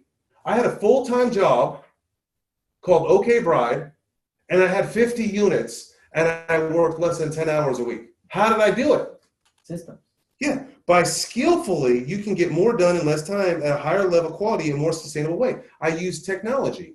That's why I'm big on technology, right? Still on page 51. A couple of scientific findings, and this is for Lucas. Sleep is more important than food. Bam, quote that. Sleep is more, you just put that on Facebook. Sleep is more important than food. Sleep is more, Jim Rohn says, I'd rather skip a meal, but I'm not going to skip my reading. If you don't know who Jim Rohn is, you're missing out. But I'd rather skip a meal than skip my reading. This book is saying sleep is more important than food. You can go a week without eating, and the only thing you'll lose is weight. Give up sleep for even a couple of days, and you'll come completely functional. I'm testing that myself in my own life today. This last 2 weeks, I've been testing this. And I've noticed I'm going to bed at 9, I'm waking up at 5, I'm on fire. I'm at 8:22, now I'm amped up right now. I had a little sugar drink in there. But the reality is I'm usually falling asleep by now because I'm burning out. Yeah. I want to get more done. Well, get more rest. You can, give up sleep for, but even so, you'll too be willing to trade away an hour of sleep is the false belief, Lucas, that it will give us more per hour of productivity. In fact, even very small amounts of sleep deprivation takes a significant toll on our cognitive capacity. I wish I wrote this shit, but I didn't. The notion that some of us can perform adequately with very little sleep is largely a myth. Less than 2.5% of the population, that's 1 in 40 people, feels fully rested with less than 7 hours or 8 hours of sleep. I'm fortunate, sometimes I can do that. How many hours do you need to sleep? How many hours? All right, any more questions out there? No. So what happens whenever, because the grind can wear you out. So what's going to keep you going whenever you start getting worn out? When you're grinding, you're waking up at 5 in the morning every day. After a while, it becomes tiring, and you find yourself slacking on that, waking up at 5. Now you're starting to wake up at 5:30. Yeah. You're waking up You have nobody in your world that's doing what you're doing. Yeah, exactly. And this, Well, you have a friend. to You have a friend right here. Oh. I get up at 5. Well, what up? I guarantee you want to be me? Get up at 5. You want to have 140 houses? Get up at 5. You want to be like, get on my Facebook page. It's my wife wrote this on my page. You hang around average people, you become average. Be extraordinary, and you become extraordinary. Do everything that no one else wants to do. I do the things that no one wants to do. I don't want to be here. I don't want to read a book and force myself for 2 hours of my day today to read this book. but you do it Because I know the result. I just love it. I mean, I'm thinking this room should be packed. Every time I do some damn class and I'm thinking, this is when the class, I'm talking about money today, but nobody shows up. Go dream and think about an entrepreneur class, but we're in here getting it done. It's different. Yeah. Now you got to keep in mind, waking up at 5 a.m. is not going to make you successful. Going to cut grass at 5 a.m. is going to make you successful. Doing the right things at 5 a.m. is going to make you successful. And the key is, what are the right things for you? That's what you got to define. That I can contribute to our goals. Right. It's just like, what is it? Like I gave you one little plan. Like at 1 o'clock, just start that for one routine. 1 o'clock is my time. Like my wife knows Thursday is my time. It hurts her this season right now. It's murder. It breaks my heart. But I'm committed to this real estate thing. If I expect to make $300,000 this year, I can't take a day off. I committed to Savvy. I committed to this book club. We have this book club idea. We're going to reach different people in a different avenue. We're going to get on the World Wide Web and help people. This is some grandiose deal. But if it's got to start with us three, it's got to start with us three. I'm going to keep going. Small things. Yeah. I mean, it was my first house. I mean, what's the decision? I don't know. I'm taking a risk here. I don't know how much longer this is going to stay. How much did I tell you this is worth to me? $1,000. $1,000. For me to not to be at home right now, because when I go speak somewhere, I get $1,000. So when I go to Nashville, it's got to be worth $1,000. Being cool on Facebook don't mean nothing to me. People hate me anyway. If they like me, they would be here. Or they're just lazy on the phone. Yeah. It's real simple, man. I'm telling you. It's real simple. When you get dialed in on this deal, it's like, I'm like, does that dude like me? He doesn't like me. Is he on my team? Is he off my team? Is this going to help me? Is this going to hurt me? Well, I'm going to put my mouth. This is really, you want to lose weight? You want to be ripped? Think about everything that you put in your mouth. Is this going to help my body? That cheeseburger going to help your body? No, it takes 48 hours to digest meat. Yeah. There's so much bacteria in meat, it takes 48 hours to digest.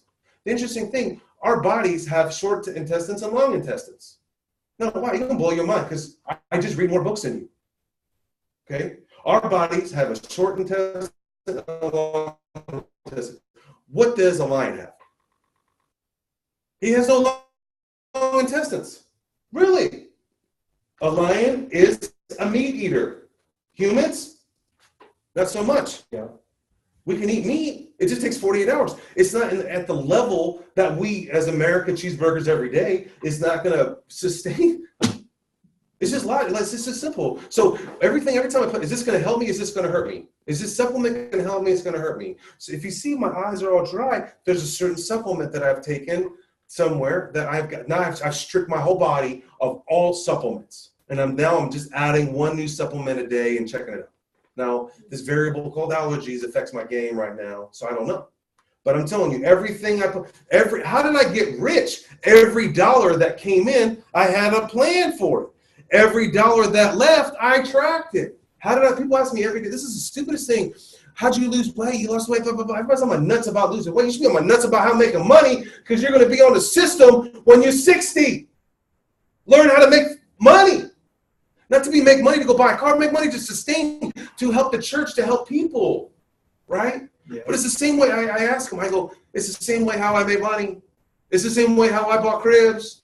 I tracked everything that entered my body. I wrote it down. Whoa, when I got to 1,500 calories, like, whoa, pump the brakes, fat boy. So many in, so many out. I know exactly what I'm doing. I monitor. Where's your time? You know, thank God you're 20 years old and that you're here. Because you learn this now? Dude, people are sick. My brother is 55 years old. He's behind on his mortgage payment. I mean, no, he's 6 years older than me. 51 years old. I mean, come on. He's not that much longer. He's got life. Got another question. We're all based off of habits. So you gotta know, you need to really dial in on where your time is going. Like if you want to be rich, dial in. 10 o'clock. Where am I? What am I doing? Am I on Facebook? Get off Facebook. I mean, get off this deal. Yeah. You know, write down everywhere you're at all the time. Like, and when I'm here, is this helping me or hurting me? The only reason why I'm here this long is because it's helping me. Because the more you teach it, the more you retain it, the more you master it. It's interesting because a dude flew in the other day, and I've been doing apartments and stuff. And when he came in, he was an apartment expert. I learned so much because I just having a conversation with him. Just listening to him after the 50th time, I'm like, oh, I know exactly what this dude's talking about now. But I didn't understand syndication before. I was confused. Yeah, exactly. I didn't understand real estate when I walked in that room. Right. Like, So what? I mean, I got stuff that brings me on my phone. Like sometimes on my phone it says, did you eat an apple today? On my phone it says, did you write out 5 things that you're grateful for? You know, and so you've got to really document your time. I have the 5-minute journal. There does that. Yeah. All right. What's the question? Are we going to wrap this up here? So first off, we got out-of-staters and committed parents that are happy that you're doing this online too, so they can gain some nuggets. But also, Lee asks about decision fatigue. I know it's covered in the book, but what are your thoughts? Man, I don't remember the decision fatigue in the book. I may have missed that chapter. It was snuggled into one of those others. Okay, so how I handle decisions today. So this is real simple. I don't make any big decisions within 24 hours. So no matter if anybody asks me a decision, I'm gonna say, that's my go-to word. I gotta ask my wife. I gotta ask my partner. If I'm in a real estate transaction, I gotta ask my partner. I gotta double. You know, I come up with some kind of excuse. So any major decision that's pretty substantial, maybe over $10,000, I'll make a decision quickly. $10,000 or less. If it's $10,000 or more, I have to take 24 hours to think about it. The other thing that I do on a regular basis, and I recommend you doing this right now, any decision I have to make, I ask 2 people what their thoughts are, and I make the benefit of it. So, and it doesn't matter if I'll ask Lucas, because he's dialed into social media, let's say, should I do this book club? And if I get a lot of no's, like I'm gonna probably after today, I'm gonna talk to a few people. It's gonna be on my mind. I'm like, was it real? If I don't get I don't need kudos, but if I'm really empowering people, then I'm gonna do it, right? Because I'm sacrificing $1,000 because I put a value to my time and my family, which is way more important. Here's something that I think to myself too is like, you know, the Lord said this to me, broke me. He's like, stop building your kingdom and build my kingdom. I was like, whoa, okay, Jesus, I get that. He's like, don't you think that I could make you rich when you're 50? You need to be a dad because you didn't have a dad. You need to be there for the children because no one else in the society is there for their children. Yeah, exactly. Right? So I have to sacrifice. I go home. When they get off the bus, I'm there. I know I could do 2 or 3 more deals. I miss so many deals because that's you and this lawn care crap. Because I'm like, I'm missing so many deals. I could be calling more. I get so sidetracked with my children that I forget that my bird dog called me the other day with a deal. I literally a week later, I'm like, oh my gosh, I forgot about that deal. Right? But I have faith that I'm trusting the process because he says he's going to take care of me. Matthew 6. Aren't you worth more than the birds in the air? Okay. All right, Jesus. I'm going to sacrifice. I'm going to play this 15-year game. This is a slow game. So you've got to make a commitment to something. You got to choose something. So when I'm making a decision, I'm like, where is this going to help me or hurt me? What's my risk? And then, is anyone could I call? So like I have several properties that I'm dumping right now. Hey, if you want to buy a property right now, it's a good time, text me. And I ran the numbers. I kind of bought it okay, but the tenants kind of left it kind of janked up. It's kind of in a decent neighborhood, but I know it won't appreciate. And I'm in a different investor. So it was just it wasn't an easy deal, right? So I had to run it past another investor, and he gave me I was going to do a podcast on this at the time. He's like, first of all, he told me, he's like, Steven, stop buying undesirable properties. Okay. All right. That makes sense.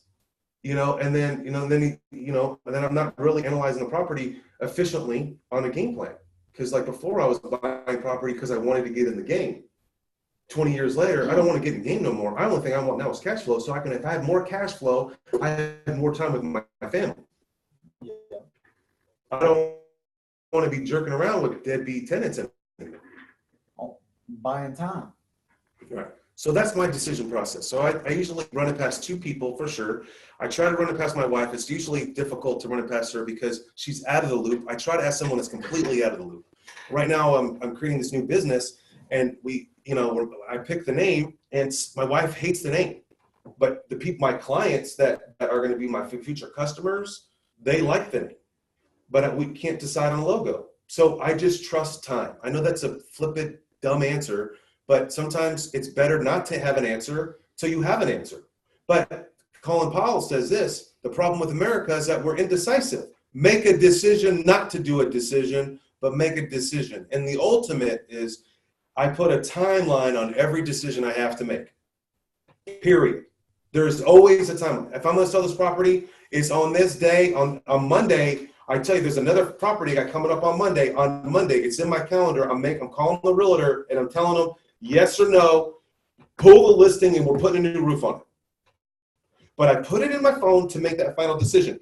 Now, if that realtor comes with an offer before then, great. He said he's kind of got an offer on there. I don't know. All realtors say that they got kind of offers coming. But I'm going to wait. And then on Monday, if I'm going to make that decision. So that's how I do a timetable. I make a quick decision, and I always ask, what's my risk? So, for example, this just happened to me. We're building a batting cage in my garage. Okay, I'm not a big fan. We're building a batting cage. So we measured it out, triple checked it. I had my homie come out and help me build it. And we figured 30 feet would be enough. So I ordered a 30 feet net. And the 30-foot net is $250. So what's my risk? Now I bought it from Amazon, and I figured I could return it with Amazon. But Amazon has a new policy going out. You guys need to watch Amazon because now they're doing third-party sales, and now returns are through the third party. I saw that, and I knew it, but I was willing to take that risk. And we found out that the 30-foot net is not big enough. The 40-foot net worked better. And my job as a husband is to fulfill my wife because this is her dumb thing. I mean, this is her thing. This is her love. This is her love language. This is her love language with our daughter. This is their deal. Hey, I'm all about it. We had the finances. I budgeted a certain amount of money. I could do this. Okay. Now, so I ordered the next. The next net is $50 more. I pulled the trigger and made that decision. Now, I'm stuck with another net. I don't want to email the person. Now I'm on risk. But most people will stop there. And what's the worst thing? I can donate. I can bless somebody with it. Now, who the hell's going to want a damn net? Nobody. So I can't sell on Amazon or eBay. So, but I took a leap of faith, and now they're going to take it back. So I had to go buy a special box, I had shipped it back for $30 Took your time. and 15%, but it's okay. It was worth that risk. I made that decision to make my wife fulfilled. For example, this wedding, I have to do this wedding ring now because I'm on a rower, and I want to let the world know that I'm married at the gym. It's a decision that I made. Now, you can buy something like this for $12 on Amazon, but I bought this on eBay for $2, but my decision is I had to wait 30 days to get it because it comes from China. See what I'm saying? Those are decisions that I make. What's my risk? What's my return? Am I willing to be patient? And will it hurt me? And so any decision, 10,000 less, I can pretty much make that decision within reason. If it's a negotiation game, I always wait 24 hours. If that person is mad at me, that's the answer that I needed. Now, if it's a $100,000 house and I got it under contract, I'm going to make that decision. I'm going to get it under contract. And if I'm going to lose $500 or $1,000 earnest money to tie it up, I'm going to do it. But most people don't get in the game because they're going to think they're going to lose $500 because they missed the deal because there's someone out there that has bigger balls than you or bigger ovaries than you. So they're going to pull the trigger. So I'm going to put the $1,000. I put $5,000 down, willing to lose. I wired money to China when I used to import from China. It was a hard decision to make. But, dude, I made 4 times my money back. Whoa, it was worth the risk. Am I importing stuff now? No. Because the only way to scale that is to wire more money to China.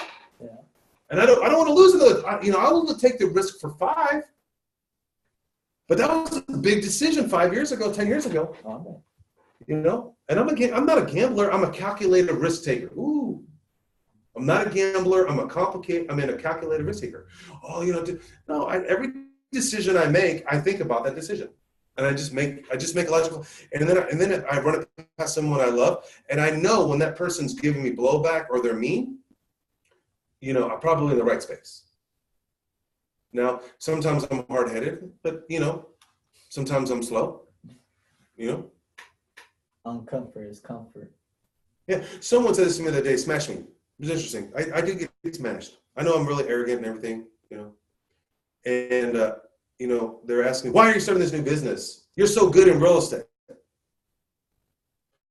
Okay. Well, I think the guy's confused because I've always been an entrepreneur. Real estate is just like DJing or anything else. Right now, I can't buy houses. There's no houses. So I got to make money. I'm an investor. I am an entrepreneur. Know your makeup, know your title, know your skill set, and do it. Don't be chasing deals to make money or chasing opportunities to be in a flower business when you have no passion for. I owned a social media company. I got out of the social media company. I'm not into social media. One is I can't maintain the educational. I don't own an IT company. I used to be in IT, like when I was a computer nerd. I used to program in Pascal. People fall over when I tell them that. Yes, I used to hack into computers. I never want to touch a computer again. I literally don't. That's not my passion.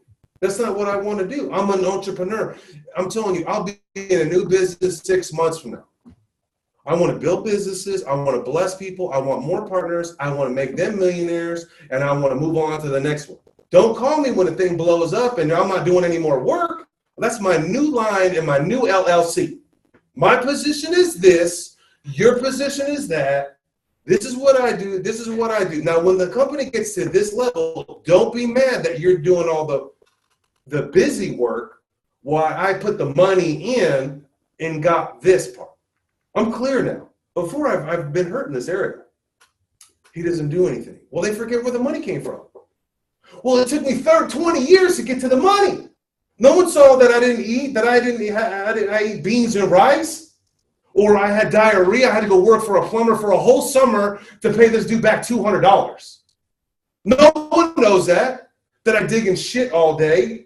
He would make me climb up to the top of the house and pull the freaking thing up there. No one saw that. No one knows there's 110 degrees on a roof. They don't see the struggle. They don't know. Oh, he's just so successful. He owns 140 houses, right? But then, so I have an extra 20,000, and I take that 20,000 and I put it into business, and that, and that business is somewhat successful because of the knowledge that I failed before, but now they're mad that it's successful and I'm not involved, right?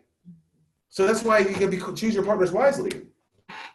That's why you just gotta stop apologizing to people. Do what you want to do. People are gonna hate you, be jealous of you, get used to it. Just get used to it. And, someone brought this question up to me yesterday. They're like, some people don't disclose. Listen, people can find out anything. I blew this dude's mind today. I showed him, where his girlfriend was in high school. I got her number. I got his phone number. I got his address, every single address where he lived for free on a free website. And I put my number, I put my name in there, and it showed my phone number. It showed where I lived. So why do I need to hide? Why do I need to lie? What's the point? What's the point? So this isn't necessarily directly related to the book, but Josiah asks, what do you do if you start losing passion for something you were once passionate about? Shut it down. Sell it. Move on. Accept it. It's like a bad girlfriend, bad boyfriend. This is oh man, this is a good one. This girl, whoever this is, that's a good question. Let me tell you how I used to do it. So there's men and women that are the survivor people. They try to help the other spouse, or they know they're bad. They think they can fix them. Like they're abusive. Okay, they're abusive, and they think that they can help them. Okay, and so I was in a relationship, and I dated this gal, and I learned this one lesson. I put in my phone 6 months. We were dating for 3 months. It's getting serious. Don't date unless you're going to get married. So get that out of the way. All right, you're wasting time if you're having sex with this person and you think that's all, that you're done. Okay, yeah. So you're dating this person. A couple, it should be about 3 months. You kind of know that this is the person that you want to maybe be married to. Now you got to be physically attracted to this person too, right? And you got to have the same likability. Now, my wife has no interest in real estate. Praise the Lord, but she don't have any interest in it. I kind of like that. But the reality is, I got my phone. I like this girl. She was a homemaker. She was phenomenal. She's everything. But the drive, the entrepreneur, go get it. She didn't have that, or she didn't push me. I didn't want her to push me. I put in my phone. I said 6 months from that day. I said, do I love this person? Do I see myself marrying this person? And it came to that day, and no, it wasn't. Now, I didn't have any aspirations. There was no other in the female in my life. I just made a conscious decision. It took me 3 months to break up with her because I was like trying, I was like lazy, or it was comfortable. Man, I'm telling you, I would not be where I am today if I did not make that decision. There's no way in the world that I'd be successful if I wasn't for my wife. My wife is made. She just understands that I'm a crazy entrepreneur. I mean, and if you want to know more about that, at the landlord lunch coming up May 15th, my wife is going to show up here and she's going to get drilled. I hope people drill her. How what's it like with this dude? Or how'd you get on board? I told her the answer and she didn't like that answer. No, I'm going to come solve that answer. I said, I read Rich Dad Poor Dad to you. No, I read Rich Dad Poor Dad before that. Oh, okay. She put me in my place. So my wife's strong. She's a strong woman, but she's also has the ability to not be involved. If she doesn't want to be, I don't care. She knows what we do, but I don't call her I don't come home, we bought another crib today. I don't even tell anyone. Or I just got out of court and I got sued again. Or I had to evict this dude and ripped out everything, and then all my wiring got stolen out of the house. It cost me another 5 G's. And we're all going to go hell and go die. No, I don't say that to her. I'm like, yeah, it was a good day. That's just what it is. This is what, there's no reason to bring fear into my wife's life, right? That's not her. That's not what it is. All right, let's get to this one. This is on page 124, and this was really good. So we're inundated by email. So this is a pretty decent. You've probably heard this stuff about email and stuff, but I read these points and they're in there, and it was very powerful about how to handle your email. And I was like, okay, I think this would be very valuable. It says, first of all, and a lot of these techniques I do. So, but I picked up some nuggets here. It says, label your emails for fast retrieval. So every email, I have rules set up. When someone does something in my Savvy company, it goes into a Savvy folder. So it's already labeled Savvy. If something comes in from this specific person, my realtor, this one specific ruler that I work with in Florida, it goes to that folder for that folder. So when I'm ready to look in Florida, I go to that folder and all my leads are in there, okay? Set up your rules so your emails can sort themselves. That's what I was explaining. You can do this through Google. It's very easy. It's labeling. You can create rules or filters. Maybe if something's interested to you, we can set up a technology class, you know. Archive all your emails so that you can focus. So I just do right swipe. I don't hit delete. I just archive everything. All my emails are saved. Color code your emails for visual cues. For priority, I do that in my calendar.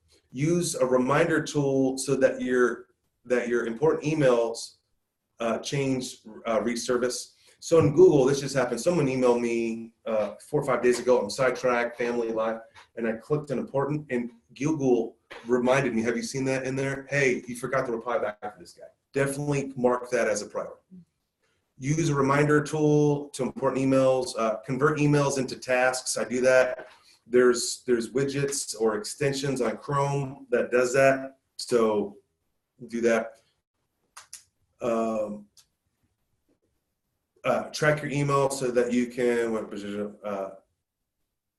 okay, so I don't know if you know this, but this is how I scale my business on this one technique. So this is powerful. Okay, so I'm just going to read it and then I'm going to explain. Create email templates so that you can rapidly send common messages. No. Okay. I do that in my job. Okay. Well, in Google, it's called, write this down, canned responses. CANNED responses. Okay. So it's embedded. You got to turn it on under labs. But my property management company, we do this. When, hey, is this house available? She clicks a button and it emails them all the details. Okay. We have, it's called a canned response.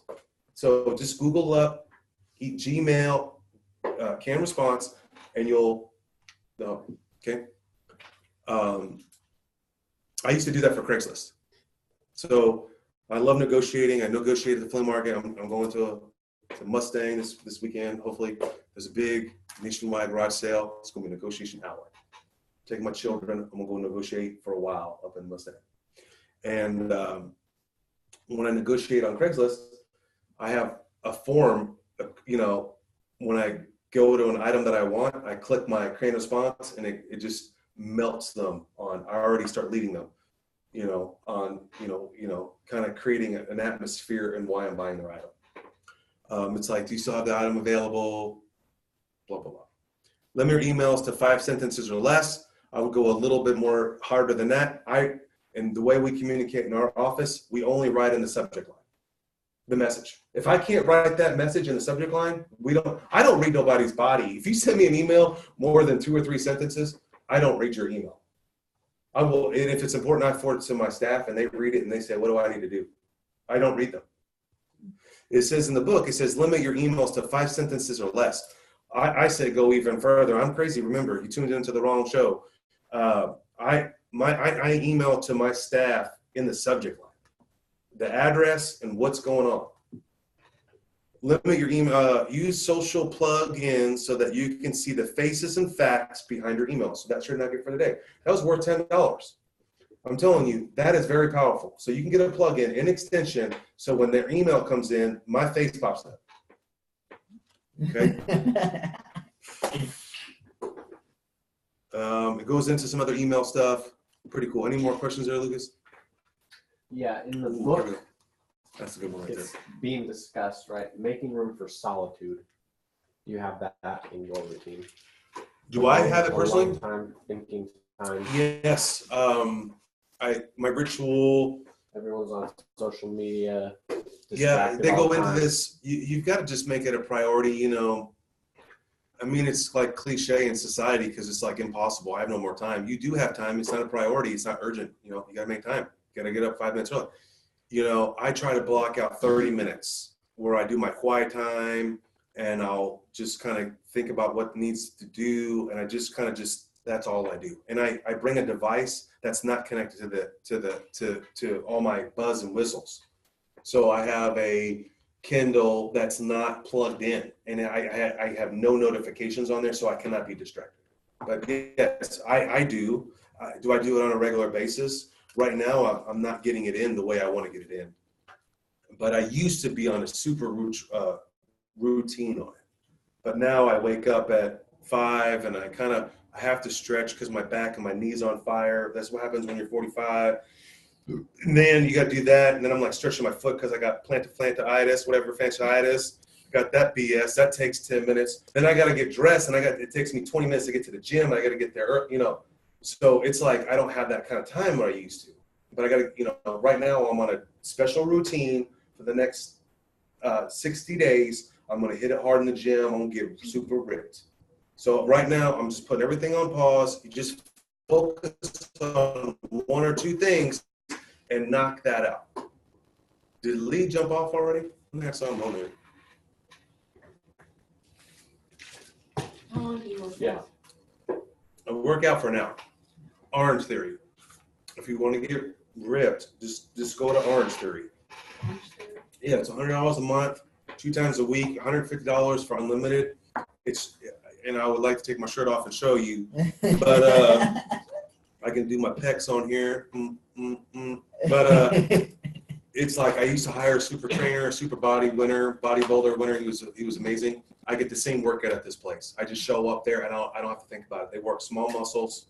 It's circuit training. You're on the tread. Like today I was on the treadmill for 15 minutes, fast pace, slow pace, do intervals. Then I jumped on the rower. I did 600 meters and I did the squats. And then I jumped over into a bunch of dumbbells and did a little core work. And then I did some shoulder work. Tomorrow, it's always different. It's phenomenal. Orange Theory, I'm going to have a franchise one day. If you have any interest in owning a franchise with me, if you got money, I'm in. I want to open Orange Theory. I can tell you what markets I want to go to. I'm ready. All right. It's super successful. There's 1,000 people in Edmond who go to one location. They make $50,000 a month. Everybody's going to have an Orange Theory. It's okay. I don't need Orange Theory. I don't need money, right? It's just a challenge. I just believe in that product. I have a passion for health. Yeah. And the reason is like, I'm so uneducated about health and nutrition and fitness. And Jim Rohn says this, you know, the greatest gift he got from his family was the nutrition. I mean, I can pass on houses, you know, they're going to sell them, right? But the only thing I can pass on is to teach them. I teach them to make money. I don't teach them about real estate. You don't give them a fish. I don't teach them real estate. They know we own houses. They don't care. They just want money. Because money does stuff. Money's like oxygen. Yeah. So you teach them how to make money, teach them value money. I teach them to live on 70%. You should be at your age. If you can't live on 70, you need to cut it out right now. If you want any discipline, you need to live on 70.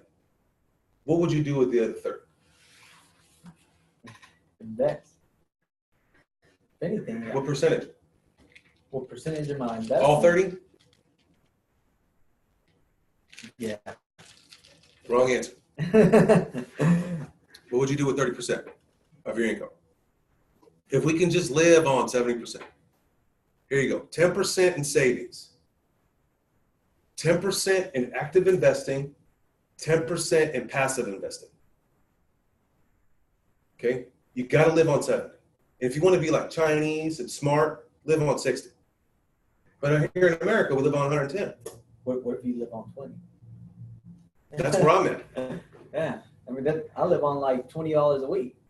No, like your total income. Yeah. So if you make $1,000 a month, $700, you cannot live like your rent, your house, your car payment could not supersede $700. Yeah. Okay. Yeah. No, you need to write it down. But you need to know your budget. You need to know how much your electricity bill is. You need to know. But you've got to push yourself. If you start off at 10%, but you got to dial that deal back if you want to not be controlled by the world. Try to live on 7.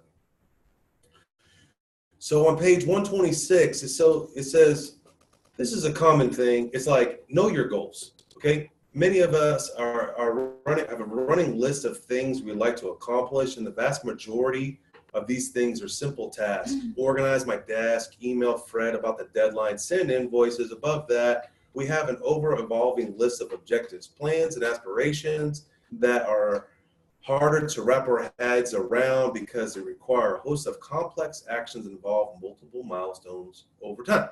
These complex goals are elusive, subject to the ebb and flow of our time, energy, and opportunities. Some of us want to write a book. Others want to visit Peru. Still others want to meet a personal idol.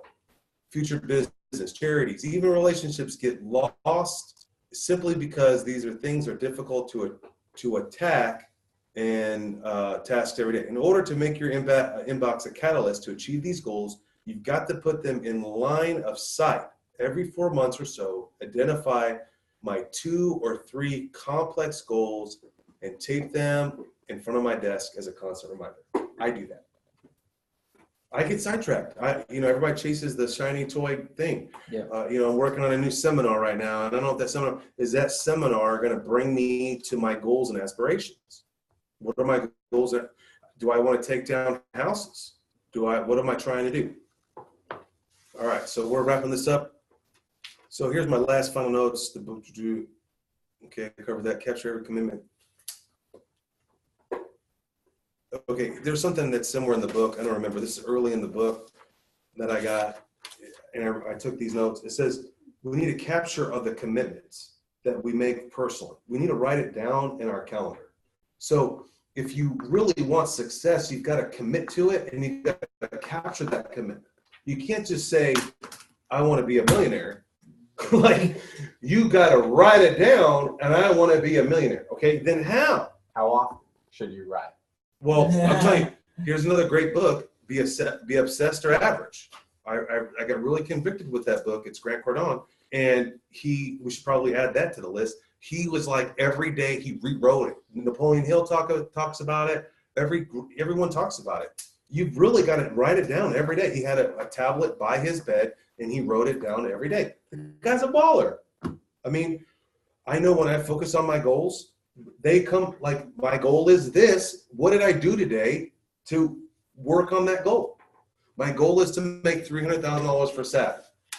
How am I going to get there? Well, that's why we're doing this book club. Maybe someone will talk about me somewhere. This guy's awesome. Listen to his radio show, and they do the radio show, and they come, but I don't know, right? But that's one of my small pieces is this book club. And then we tried to charge for the book club, and then we didn't charge. Then no one showed up, and then and then we're just trying to figure it out. But I'm working towards my bigger goal of 300. Now, at a certain time, it's not going to work. Like, then I have to narrow it down. How could I really make money? Yeah, switch it up. Yeah, switch up. What's important to you? Okay, this is something that's very critical that I learned as well in the book.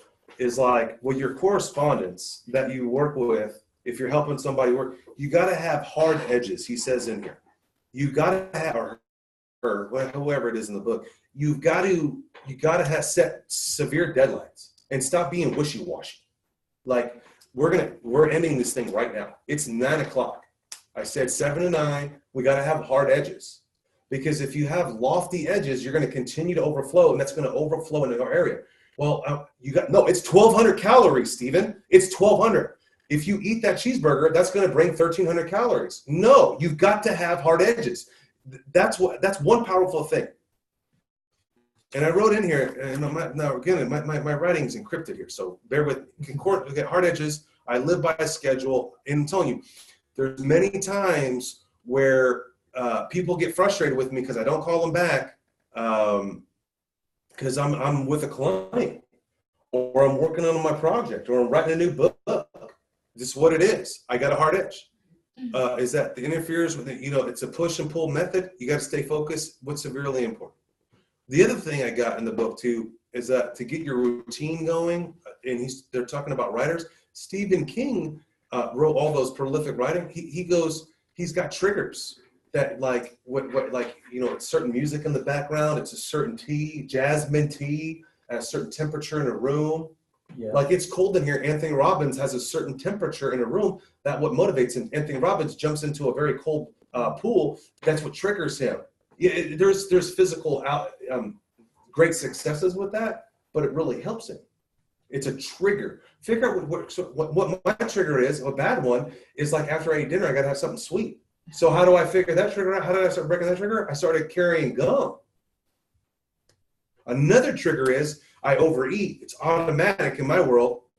When they bring the food, I got this from my mom. Can I get a to-go box when they bring it? Or even if you want to be ballsy, and everyone's going to look at you funny, everyone's going to judge you, but how what's important to you? Weight loss is important to me.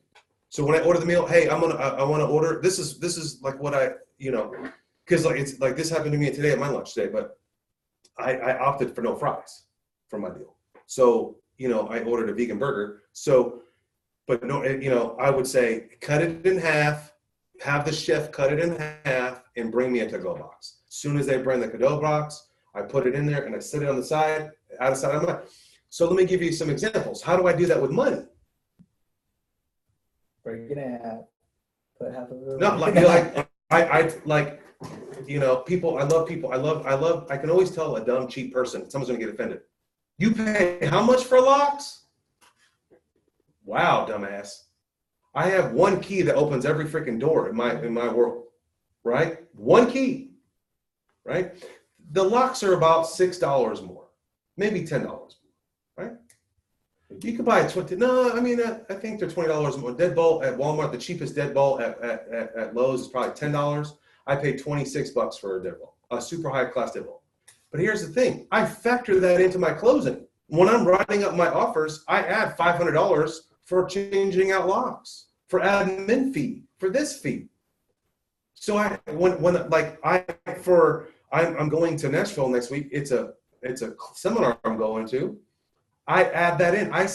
I'm not a hypocrite. I expect you to buy my courses, right? I expect you to spend 10% on education. I go spend 10% to become better on my income. Yeah. I allocate it. If I was starting a new business and I want to, my goal is to ramp up my business, and man, Facebook marketing is going to work. Okay. I would say every sale, if each sale was $300, I would take 5%.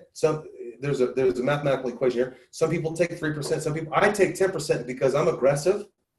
Every sale I make, if I make I would take $30 and transfer it out. I have about 15 bank accounts. They're all allocated for different things. I have one just for deposits. I have one just for taxes. I have one for just specific savings. I have one for emergency fund. I have one for emergency. It's allocated, and we don't debate. You've got to be that disciplined. All right, that was it. Book club number 1 in the books. Bang bang. Any questions? Any last minute questions? No more questions out there? Well, if you like the book club, bang, bang. Well, I would have had the new book here. I ordered it. I'm trying a new system. I'm taking the physical and the audio and the Kindle. And I'm like spending $30 here. But the next book next month, and I should be here. I will be here. It is Atomic Habits. James Clear. I would have had it here, but my wife is reading it, and it's rocking her world. I've read it halfway already, and I paused on it to read this book. It's a phenomenal book. It will be a life changer book. You need to get it, and we've already did the first book. If you like this, show up. I don't know. Any other questions? Boom, boom. Bang, bang. What was that, like 16 people on Facebook Live? I don't know. It was like 16, 14. 2 hours.